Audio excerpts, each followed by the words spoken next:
خوف خدا سے عاری۔ گزشتہ دنوں ایک جنازہ میں شرکت ہوئی۔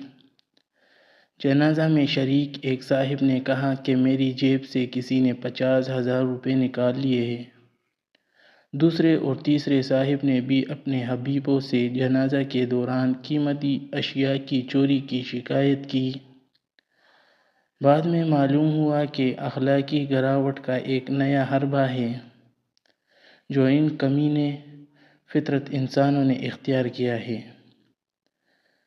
کہ جنازہ جس میں آخرت کا خوف اور موت کی یاد آنی چاہیے، لیکن سنگ دل اور خوف خدا سے عاری لوگ یہاں بھی اپنے اخلاقی باختگی، ذلت اور کمینگی کا ثبوت دیتے ہیں۔ کیا ہماری موجودہ اخلاقی کیفیت دیکھ کر کوئی یہ محسوس کر سکے گا کہ یہ نبی صلی اللہ علیہ وسلم کے امتی ہیں، جن کی بعثت اور تشریف آوری کے اہم مقاصد میں حسن اخلاق کی تکمیل ہے؟